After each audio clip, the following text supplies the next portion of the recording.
महापद गाइबे तापरे माता पार्वती राम को परीक्षा करबा पाई से सीता रूप धारण करिवे तेणु तुम भितर जणे हेबो राम जणे हेबो सीता बुझेला पदे पदे आरंभ करो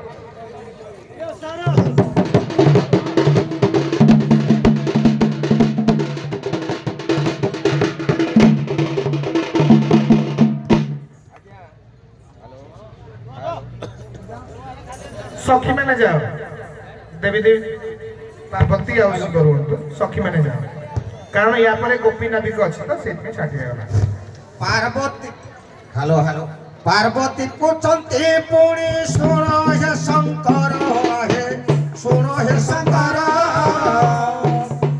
कहा नमो ज्योति तुम्हें होइलो अहे हे हर तू काहे हर बसियो सुनी में मोर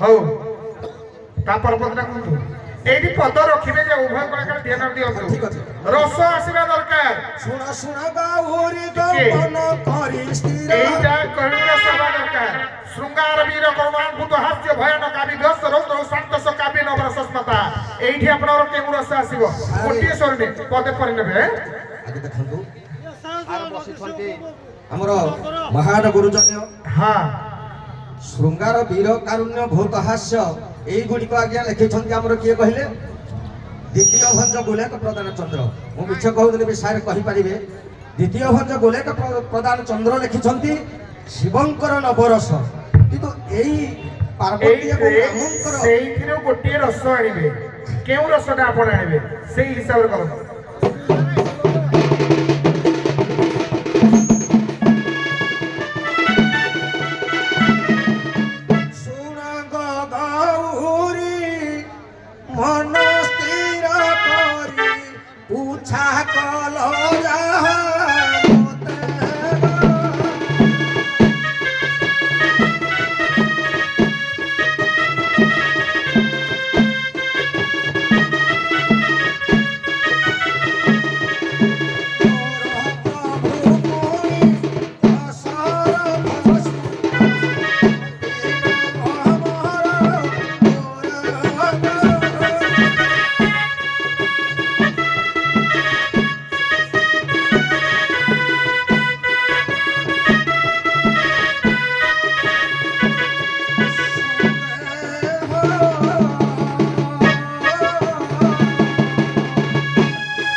आगे आगे से शिव और पार्वती देव देव महादेव कहले तुमे मो प्रभु जदि जानिया पई चाहछो ताले तुमे जाओ सेडु पार्वती आस्तंती राम को परीक्षा करिया पई कोन परीक्षा न आरंभ करो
ସମୟରେ ମାତା ପାର୍ବତୀ ଉଦ୍ୟାନକୁ ଯାଇ ପୁଷ୍ପ ତୋଳିଲେ ତୋଳିଲେ ସୀତା ବେଶ ହେଇଛି। ସୀତା ବେଶ ହୋଇକି। ସେଇଠି ତମର କଣ ପ୍ରଶ୍ନ କରିଥିଲ ତାଙ୍କୁ? ଆଜ୍ଞା ରାମକୁ ତ ପଚାରିବ ନା ସେ କାହିଁକି ବୁଲୁଛନ୍ତି ବୋଲି, ଆଜ୍ଞା ସେ କଥାଟା କହିଦିଅ କଣ ପାଇଁ ବୁଲୁଛନ୍ତି? ଆସିଅଛ ଆଉ କଣ? ଆସିଅଛ ମାତା ତୁମ୍ଭେ ହୋଇପାରୁଛନ୍ତି କେ ମତେ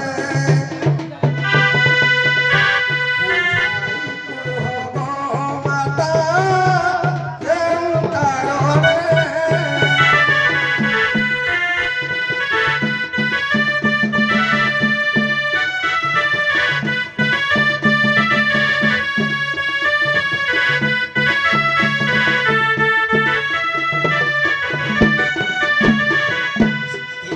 ହରା ଅଛି ହୋଇ ଯିବା ପରୀକ୍ଷାର ପାଇଁ ପିତାଙ୍କୁ ଛାଡ଼ି ନ ଧାଇ ଅଛ ବନସ୍ତେ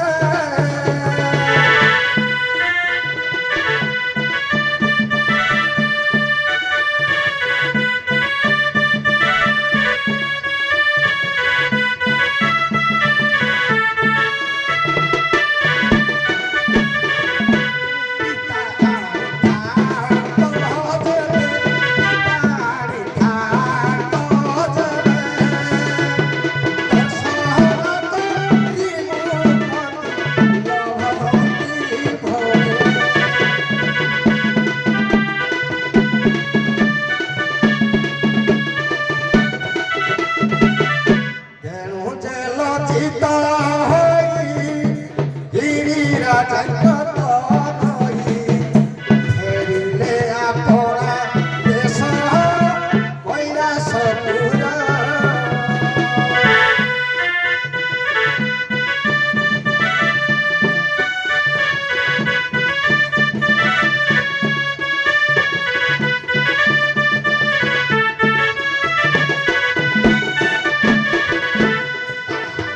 ଦେଖି ସୁନ୍ଦର ବୋଇଲେ ମାତା ବୋହର ଗୋ ବୋଇଲେ ଆସ ଟିକେ ହଉ। ଆଜି ଦିନ ଠାରୁ ତୁମ୍ଭେ ହୋଇଲ ଭିନ୍ନ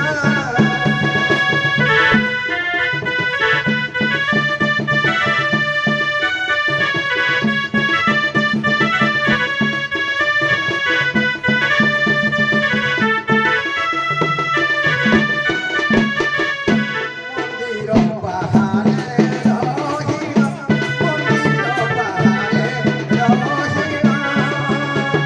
ଦିନ ମାସେ ଦଣ୍ଡ ଚାପେ ରହିବ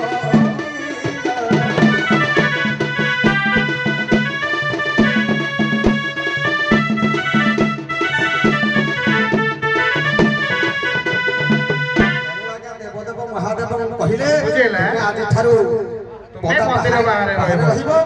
ଗୋଟିଏ ଦିନରେ ଭେଟ ହେବ ମୀନ ମାସରେ ଦଣ୍ଡ ଯାତ୍ରାରେ ଶୀତଳ ଷଷ୍ଠୀ। ଶୁକ୍ର କେବଳ ମିଳନ ହେବ 13 ଦିନ 13 ଦିନ ଭିତରେ ମିଳନ ହବ ସେଇଠି ସେ ପୁଣି ରାମ ରହିଥିବେ ସାକ୍ଷୀ। ଆଜ୍ଞା। ହଉ ଧନ୍ୟବାଦ ପ୍ରିୟ ଦର୍ଶକ ବନ୍ଧୁ, ମୋର ଏଇଠି କହିବାର ଥିଲା ଯେ ଆପଣମାନେ ଜାଣିଛନ୍ତି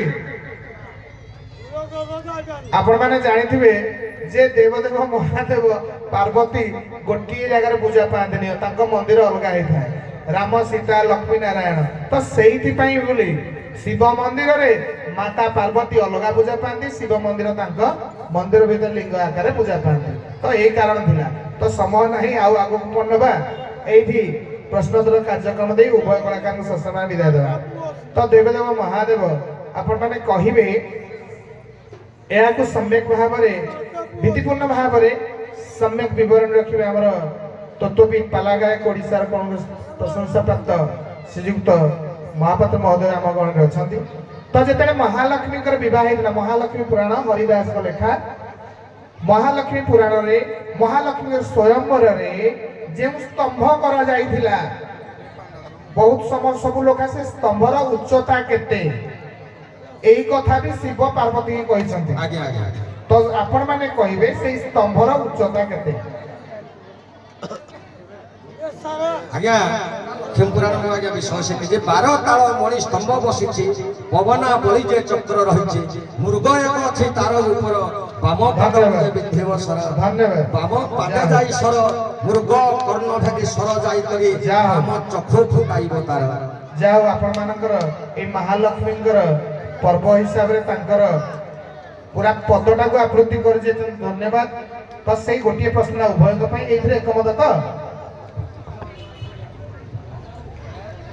ମୁଁ ଯଦି ଆଜି ଶିବ ହେଇକିନା ଏଠି ଠିଆ ହେଇଛି କାହା ପାଇଁ ଠିଆ ହେଇଛି ଗୋଟେ ପଚାରନ୍ତି ମୋ ଭାଇ ଯେତେବେଳେ ସନ୍ଧ୍ୟାରେ ଆମେ ଯେତେବେଳେ ସେ ମତେ କହେ ତୁ ଶିବ କର ଏହା କର ମୁଁ ଆଜି ଯାଇପାରିବିନି ଆଜି ବି ଶିବ ଏଠି ମୁଁ ଶିବ ରୁଲରେ ଯଦି ଉପଦେଶ ଦେଇଛି ବାବୁନି ସାଙ୍ଗେ ବଡ଼ ଭାଇ ହିସାବରେ ତାଙ୍କ ପାଇଁ ବି ଆଜି ଯାଇଛି କିଛି ନାହିଁ କିନ୍ତୁ ସେ ଗୋଟେ ବଡ଼ ଭାଇ ସାହେବ ତାଙ୍କ ସହିତ ମୁଁ ତୁଳନା କରିବା ଠିକ୍ ହେବନି ମୋର ଯାହା ହଉ ଭାତୃପ୍ରେମ ଭାଇ ଭାଇର ସମ୍ପର୍କକୁ ଏଇ କଳାକାର ମାନଙ୍କ ଦ୍ୱାରା ଆପଣମାନେ ସମ୍ମିଳିତ ଦେଖିପାରୁଥିବେ। ମନୋରଞ୍ଜନ ବାବାଜୀ ନାହିଁ ୟା ପରେ ଗୋପୀନାଥ ବିକ ତେଣୁ ମାତା ପାର୍ବତୀଙ୍କ ପାଇଁ ପ୍ରଶ୍ନ ଏହାକୁ ଟିକେ ସମୀକ୍ଷା କରିକି ଆଗନ୍ତୁକ ନେବେ ଆମର ତତ୍ତ୍ୱ ବିଶାରଦ ମହୋଦୟ ପାଲାଗାୟକ ମହୋଦୟ।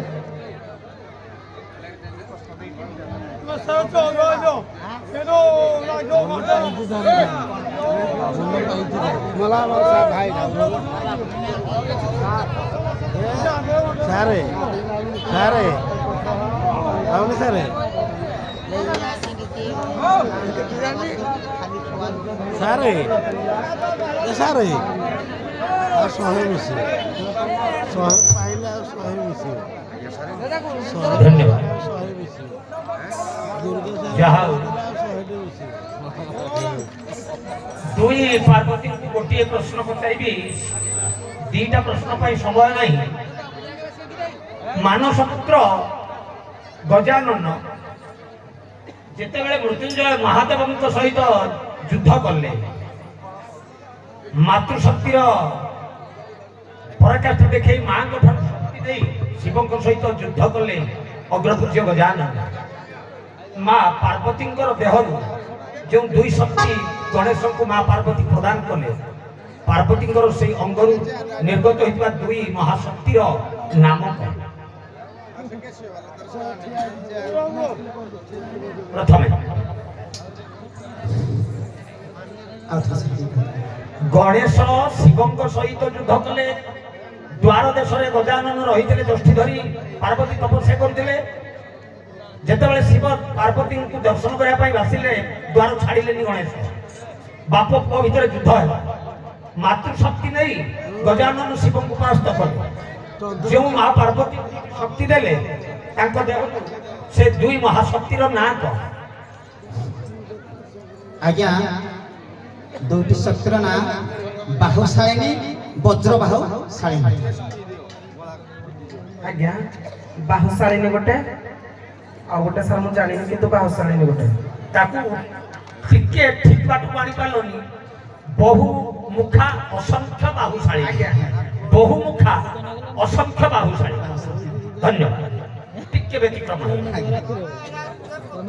ହଉ ଆପଣମାନେ ସସମ୍ମାନେ ବିଦାୟ ନେବା ପୂର୍ବରୁ ଆମ ଗହଣରେ କିଛି ପୁରସ୍କାର ଆସିଛି ଯିଏକି ଦୁର୍ଯ୍ୟୋଧନ ବେହେରା ମହୋଦୟ ତେଡ଼ାପଙ୍ଗା ଗ୍ରାମର ଗ୍ରାମବାସୀ ହିସାବରେ ଆମର କଂସରା ଦେବଦେବ ମହାଦେବଙ୍କୁ 100 ଟଙ୍କା ପୁରସ୍କାର କରିବା ସହିତ ଗୋପୀନାଥପୁର ପାର୍ବତୀଙ୍କୁ ଆମର ମାରିବି ନା ଖାଲି ବୁଲେଇ ଦେବି ଦେଖ ସଇଲା ଲିପୁନ ଏଇ ରୋଲଟା ସରିଗଲା